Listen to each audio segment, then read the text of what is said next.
Hi, welcome back to this home cooking. இது எங்களோட 11வது recipe. இதில் இன்றைக்கி நம்ம பார்க்க போகிறது மஷ்ரூம் ஃப்ரை. இதில் பாருங்கள், கடையில் வாங்கின மஷ்ரூம் பேக்கெட் ஒன்று தான் பாவிச்சிருக்கிறேன்.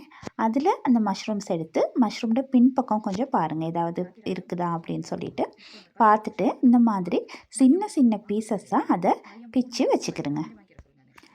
அதுக்கப்புறம் தண்ணி கொஞ்சம் எடுத்து அதுக்குள்ளே இந்த பீசஸை போட்டு நல்லா கழுவி எடுத்துக்கிறணும். அதில் ஏதாவது அழுக்குகள் எது இருக்குன்னா அதை எடுத்து க்ளீன் பண்ணிக்கிறலாம். அதுக்கப்புறம் இந்த மாதிரி தான் இருக்கும் கழுவி முடித்த பிறகு. அதுக்குள்ளே 2 டீஸ்பூன் உப்பு தண்ணி கொஞ்சம் ஊற்றுங்க. அப்போ அந்த உப்பு தண்ணியை ஊற்றிட்டு கொஞ்சம் நேரம் அந்த மஷ்ரூமை அப்படியே வச்சுருங்க. அதுக்குள்ளே வச்சுருக்கிற நேரம் ஒரு 3 நிமிஷம் 4 நிமிஷம் வச்சுருக்கிற நேரம் நீங்கள் பாருங்கள், இந்த மாதிரி நிறைய தண்ணி விடும்.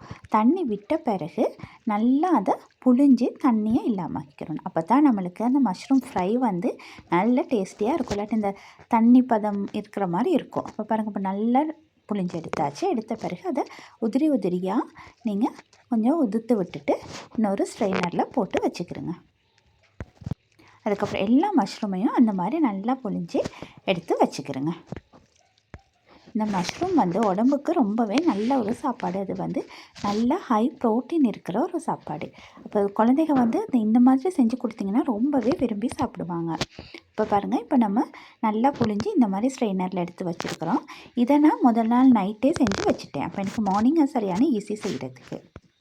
அப்போ மார்னிங் எழுப்பினோன்னே நம்ம குயிக்காக சமையலை ஆரம்பிச்சிடலாம். அப்போ முதல்ல தாச்சி ஒன்று அடுப்பில் வச்சுட்டு அதுக்குள்ளே எண்ணெய் ஒரு டீஸ்பூன் மாதிரி விட்டுட்டு 1-1.5 டீஸ்பூன் விடலாம். விட்டுட்டு நீங்கள் அந்த மஷ்ரூம் நம்ம நேற்று செஞ்சு வச்சுருக்கிற மஷ்ரூமை அதுக்குள்ளே போட்டு அந்த எண்ணெயிலேயே வதக்கணும்.